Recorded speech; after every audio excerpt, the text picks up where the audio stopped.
So hey guys, আজকে আমি করব হচ্ছে পিএসএল এর র্যাঙ্কিং। কেমন আছে সবাই?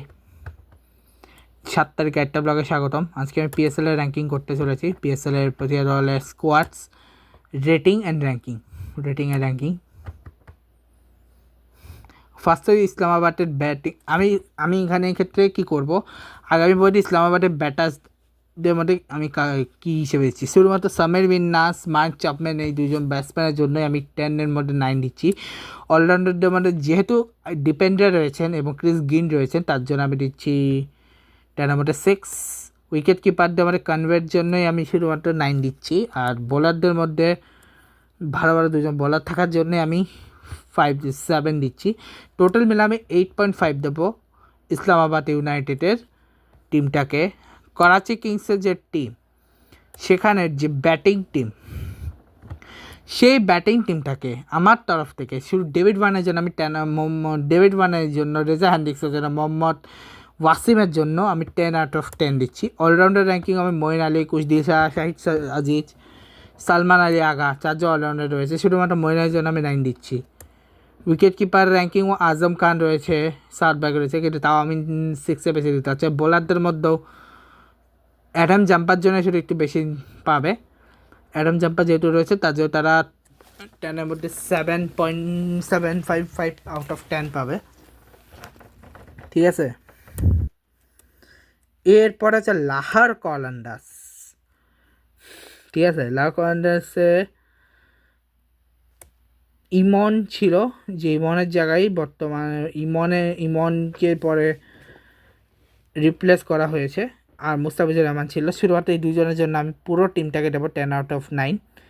কিন্তু আলাদা করে যদি বলি, ব্যাটারদের আমি দেবো হচ্ছে 6।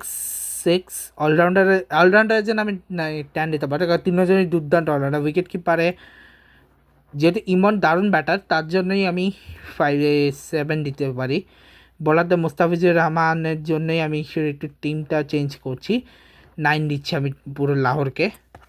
এরপর হচ্ছে পেশোয়ার বাবারের টিম।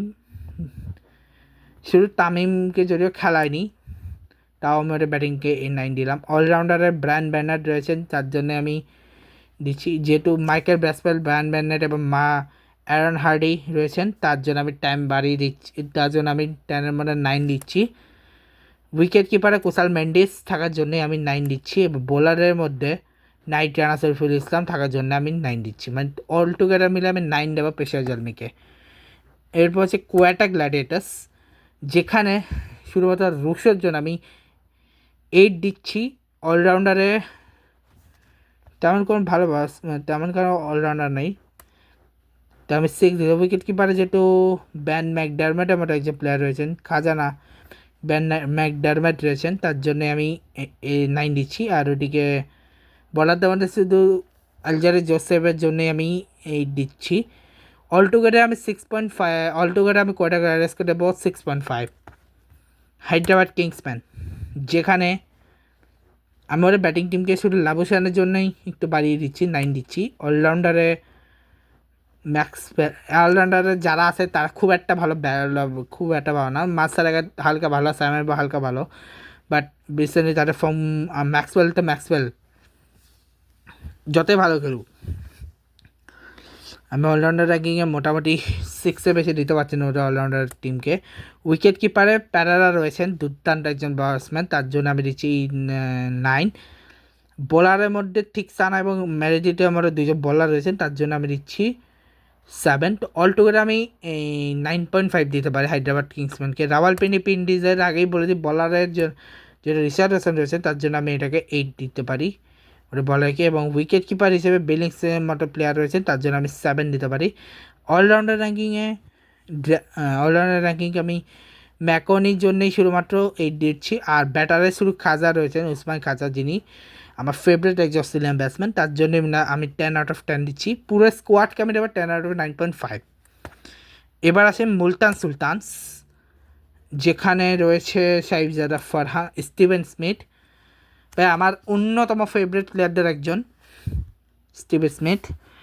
আমি 10 দিতাম, 10 এমনি দেবো, কারণ যেহেতু স্টিভেন স্মিথ রয়েছে। অলরাউন্ডারে আমি 10 দেবো শুধুমাত্র অ্যাস্টন টার্নারের জন্যে, বিকজ আমার ফেভারিট অস্ট্রেলিয়ানরা আমার ফেভারিট। উইকেট কিপার দিয়ে আমাদের জশ ফিলিপ রয়েছেন, জোরে খেলেনি তাও আমি মোটামুটি দিতে পারি। আর ওদিকে পিটার সিডল রয়েছেন, তার জন্য আমি 8 দিতে পারি দুটো মিলাই। আমি অলটোগেদার 9 দেবো মুলতাসুটাকে। এবং ভেনুতে দুটো ভেনু আছে, গাদ্দাফিকে আমি দেবো হচ্ছে 7, আর করাচিকে দেবো আমি 5। ঠিক আছে, সেই হচ্ছে আজকের ব্লগ। দেখা হচ্ছে next blog. Good bye, good bye.